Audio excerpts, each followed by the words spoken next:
Good morning. ദൈവത്തിൻ്റെ അതിപരിശുദ്ധമായ നാമം വാഴ്ത്തപ്പെടുമാറാകട്ടെ. അനുഗ്രഹപൂർണമായി പ്രഭാതത്തിൽ നമുക്ക് ഒരുമിച്ച് ദൈവത്തിൻ്റെ മാറ്റമില്ലാത്ത വചനവുമായിട്ട് ആയിരിക്കാൻ കർത്താവ് നമ്മെ ഏവരെയും സഹായിച്ചതിനാൽ നന്ദി നിറഞ്ഞ ഹൃദയത്തോടെ സ്തുതിക്കുകയാണ്, സ്തോത്രം ചെയ്യുക. ഇന്ന് ചിന്തയ്ക്കായി എടുത്തിരിക്കുന്നതായ വിഷയം ദൈവത്തിൻ്റെ പരിശീലനത്തിന് സമർപ്പിക്കുക എന്നുള്ളതാണ്. ആധാരമായ വാക്യം: അധർമ്മികളുടെ വഞ്ചനയിൽ കുടുങ്ങി സ്വന്തം സ്ഥിരത വിട്ട് വീണു പോകാതിരിപ്പാൻ സൂക്ഷിച്ചുകൊള്ളുവിൻ. കൃപയിലും നമ്മുടെ കർത്താവായ യേശു ക്രിസ്തുവിന്റെ പരിജ്ഞാനത്തിലും വളരുവിൻ എന്ന് ദൈവത്തിന്റെ വചനം നമ്മെ പഠിപ്പിക്കുകയാണ്. ഇത് അന്ത്യകാലമാണ് എന്ന് ദൈവത്തിന്റെ വചനം നമ്മെ പഠിപ്പിക്കുകയാണ്. അതിനാൽ അധർമ്മികളുടെ എണ്ണം വർദ്ധിക്കും. അപ്പോ ഈ അധർമ്മികളുടെ എണ്ണം വർദ്ധിക്കുമ്പോൾ നാം അവരുടെ ചതിയില് വഞ്ചനയിൽ പോകാതിരിപ്പാൻ തക്കവണ്ണം നാം എന്ത് ചെയ്യണം? നമ്മെ തന്നെ ശോധന ചെയ്തിട്ടുള്ളതായ ഒരു ജീവിതം നയിപ്പാൻ തക്കവണ്ണം നമുക്ക് സാധിക്കണം. ദൈവത്തിന്റെ വചനം ഇങ്ങനെ നമ്മളോട് പറയുകയാണ്. ഇവിടെ മത്തായി സുവിശേഷം 24-ാം അധ്യായം അതിന്റെ 12-13 വാക്യം വായിക്കുമ്പോൾ വളരെ വ്യക്തമായിട്ട് നമ്മെ പഠിപ്പിക്കുന്നത് 12-13 വാക്യം പറയുന്നത് 24-ന്റെ അവിടെ ഇങ്ങനെ പറയുന്നു: അധർമ്മം പെരുകുന്നതുകൊണ്ട് അനേകരുടെ സ്നേഹം തണുത്തു പോകും.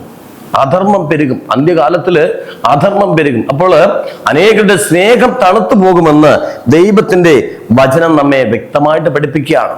അപ്പോ ഇവിടെ പറയുന്നത് കൽപ്പന ലംഘനമാണ് പാപം എന്ന് പറയുന്നത്. അപ്പൊ കൽപ്പനാ ലംഘികളുടെ എണ്ണം വർദ്ധിക്കും, അധർമ്മികളുടെ എണ്ണം അന്ത്യകാലത്തിൽ വർദ്ധിക്കുമെന്ന് ദൈവത്തിന്റെ വചനം വ്യക്തമായിട്ട് നമ്മെ പഠിപ്പിക്കുമ്പോൾ നാം സൂക്ഷിച്ച് ജീവിക്കേണ്ടതായ ഒരു കാലഘട്ടത്തിലാണ് പ്രിയമുള്ളവരെ നാം ആയിരിക്കുന്നത്. ഇവിടെ ദൈവത്തിന്റെ വചനം 1 യോഹന്നാൻ 3-ന്റെ 4 വാക്യം നമ്മെ പഠിപ്പിക്കുന്നത് പാപം ചെയ്യുന്നവൻ എല്ലാ അധർമ്മവും ചെയ്യുന്നു. പാപം ചെയ്യുന്നവൻ എല്ലാ അധർമ്മവും ചെയ്യുന്നു. പാപം അധർമ്മം തന്നെ. അപ്പൊ അതുകൊണ്ടാണ് ദൈവത്തിന്റെ വചനം പറയുന്നത് അധർമ്മികളുടെ വഞ്ചനയിൽ കുടുങ്ങി സ്വന്തം സ്ഥിരത വിട്ട് പോകാതിരിപ്പാൻ തക്കവണ്ണം നമ്മൾ എന്ത് ചെയ്യണം?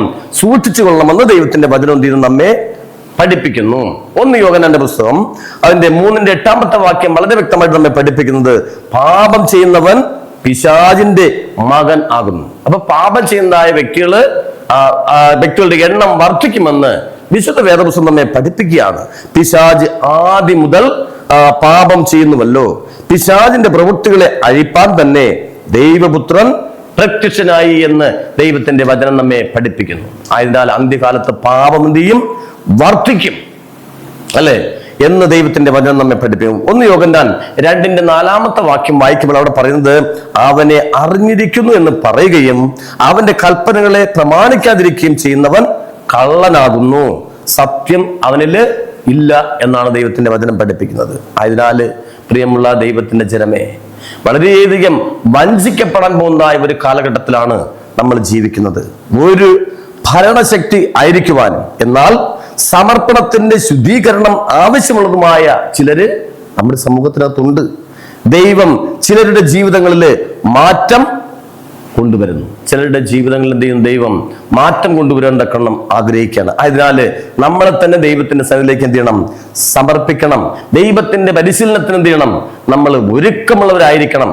നാം ദൈവത്തിന്റെ സന്നിധിയിലേക്ക് നമ്മെ എന്ത് ചെയ്യണം? സമർപ്പിച്ചു കൊള്ളണം എന്ന് പറഞ്ഞിരിക്കുകയാണ്. ഇവിടെ ദൈവത്തിന്റെ വചനം പറയും നമ്മുടെ എന്ന് പറഞ്ഞാൽ ചിലരുടെ ജീവിതങ്ങളിൽ മാറ്റം കൊണ്ടുവരാൻ ദൈവം ആഗ്രഹിക്കുന്നു. അവർ തിരഞ്ഞെടുക്കാൻ സാധ്യതയില്ലാത്തതായ കർത്തവ്യങ്ങൾ എന്ത് ചെയ്യുന്നു? ചിലപ്പോൾ ദൈവം അവരുടെ മുമ്പാകെ വയ്ക്കുകയും ചെയ്യുന്നു. അപ്പോ അവർക്ക് യോഗ്യമല്ല എന്നുള്ളതായ കാര്യം പോലും, അവർ സ്വന്തമായിട്ട് യോഗ്യമല്ല എന്ന് ചിന്തിക്കുന്ന വിഷയം പോലും ദൈവത്തിന്റെ സന്നിധിയിൽ ആ വ്യക്തി യോഗ്യനാണെന്ന് കണ്ടുകൊണ്ട് എന്ത് ചെയ്യും? ദൈവം ചില കാര്യാദികൾ സമർപ്പിക്കാറുണ്ട്, അവരുടെ മേല് ഉത്തരവാദിത്തോടുകൂടി ചെയ്യാൻ തക്കണം ഏൽപ്പിക്കാറുണ്ട് എന്ന് പറയുകയാണ്. ദൈവത്താൽ നയിക്കപ്പെടുവാൻ അവർ ഒരുക്കമാണെങ്കിൽ എതിർപ്പുള്ളതായ കർത്തവ്യങ്ങൾ പോലും സമർപ്പണത്തിന്റെയും സഹായ മനോഭാവത്തിന്റെയും ആത്മാവിൽ ചെയ്യുവാൻ ദൈവം അവർക്ക് കൃപയും ശക്തിയും എന്ത് ചെയ്യും? നൽകും. അവർക്ക് യോഗ്യത ഇല്ലെങ്കിൽ പോലും ദൈവം അത് ചെയ്യുവാൻ ഇന്ന വ്യക്തി യോഗ്യനാണ് എന്ന് കണ്ടുകൊണ്ട് ദൈവം എന്ത് ചെയ്യും? ഉത്തരവാദിത്തപ്പെട്ടതായ ചില കാര്യാദികൾ ഏൽപ്പിക്കാറുണ്ട്. അവരുടെ ചിട്ടയാക്കപ്പെട്ടതായ കഴിവുകളെ കൊണ്ട് ഏറ്റവും മികച്ച സേവനം ചെയ്യുവാൻ അവർ യോഗ്യത നേടിക്കൊണ്ടിരിക്കും. എന്നാൽ നല്ല കാര്യാദികൾ ചെയ്യുവാൻ തക്കവണ്ണം ദൈവം അവരിലൂടെ എന്ത് ചെയ്യും? പ്രവർത്തിക്കുമെന്ന് നമുക്ക് കാണുവാൻ തക്കവണ്ണം സാധിക്കുന്നു. നോക്കണം, ഇവിടെ പറയുന്നത് ദൈവം ചിലരെ അവർക്ക് നിരാശയും പരാജയ ചിന്തയും നൽകി പരിശീലിപ്പിക്കുന്നു. പ്രയാസങ്ങളുടെ മേൽ വിജയിക്കുവാൻ അവർ പഠിക്കണം എന്നതാണ് ദൈവത്തിന്റെ ഉദ്ദേശം. നോക്കണം, പരാജയം എന്ന് തോന്നിക്കുന്നവയെ വിജയം എന്ന് തെളിയിക്കുവാൻ വേണ്ട നിശ്ചയദാർഢ്യം കൊണ്ട് ദൈവം അവരെ ആവേശഭരിതരാക്കുന്നു. നമ്മളെ കൊണ്ട് പറ്റത്തില്ല എന്ന് കാണുന്ന ചില കാര്യാദികൾ നമ്മളിലൂടെ നടപ്പാക്കുവാൻ തക്കവണ്ണം ദൈവം ആഗ്രഹിക്കുമ്പോൾ നമ്മെ തന്നെ ദൈവത്തിന്റെ സന്നിധിയിൽ താഴ്ത്തി ഫലമേൽപ്പിക്കണം. അപ്പോൾ വൻ കാര്യങ്ങൾ ചെയ്യുവാൻ തക്കവണ്ണം ദൈവം നമ്മെ എടുത്ത് വിനിയോഗിക്കുന്ന കാര്യത്തിൽ യാതൊരു സംശയവും വേണ്ട എന്ന് പറയുന്നു.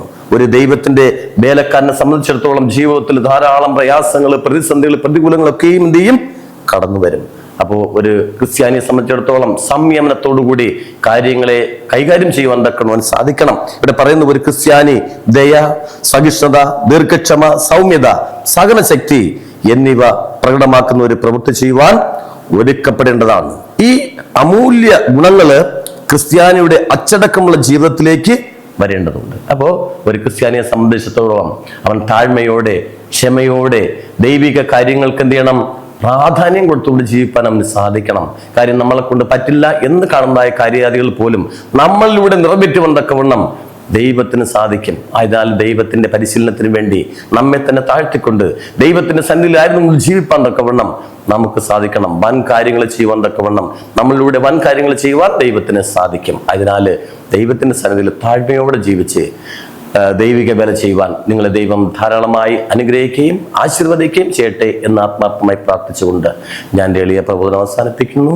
ദൈവം നിങ്ങളെ അനുഗ്രഹിക്കട്ടെ. ആമേൻ. കണ്ണുകൾ അടയ്ക്കാം, പ്രാർത്ഥിക്കാം. ഞങ്ങളെ അതിവാത്സല്യമായി സ്നേഹിക്കുന്ന ഞങ്ങളുടെ വാഴ്ത്തപ്പെട്ട നല്ല ദൈവമേ, കർത്താവേ, തിരുനാമത്തിന് സ്തോത്രം. അനുഗ്രഹപൂർണമായ പ്രഭാതത്തില് നമ്മെ കേൾപ്പിച്ചതായ വചനത്തിനായി നന്ദിയോടെ അടിയങ്ങൾ സ്തുതിക്കുന്നു. കർത്താവേ, സ്തോത്രം ചെയ്യുന്നു. വചനം കേട്ടതായ എല്ലാ പ്രിയപ്പെട്ടവരെയും ദൈവിക കരങ്ങളിലേക്ക് സമർപ്പിച്ച് പ്രാർത്ഥിക്കുന്നു. അഖിലാണ്ടനാഥന്റെ കൃപ എല്ലാവരുടെ കൂടെ ഇരിക്കണമേ എന്ന് പ്രാർത്ഥിക്കുന്നു. കർത്താവേ, ഈ ലോകം ഞങ്ങൾക്ക് സ്വന്തമല്ല. ഈ ലോകത്തിൽ നേടുന്നതൊന്നും ഈ ലോകത്തിൽ നിന്ന് കൊണ്ടുപോകുവാൻ തക്കവണ്ണം സാധ്യവുമല്ല. അതിനാൽ വ്യർത്ഥമായ കാര്യാദികൾ പ്രിയം വെച്ചുകൊണ്ട് ദൈവം ഒരുക്കുന്നതായ ആ നിത്യമായ വാസസ്ഥലം നഷ്ടപ്പെടുത്തുവാൻ വരുത്താതെ ദൈവത്തിൽ ആശ്രയം വെച്ച് ദൈവത്തിനായിട്ട് തന്നെ ജീവിപ്പാൻ തക്കവണ്ണം ഞങ്ങളെ സഹായിക്കണം. വചനം കേട്ട എല്ലാവരെയും ഒരിക്കൽ കൂടി തിരുക്കരങ്ങളിലേക്ക് സമർപ്പിച്ച് പ്രാർത്ഥിക്കുന്നു. കാരുണ്യവനായ കർത്താവ് അനുഗ്രഹിക്കണം, ആശീർവദിക്കണം. സകലവും യേശു ക്രിസ്തുവിൻ മഹത്വമുള്ള നാമത്തിൽ തന്നെ. ആമേൻ.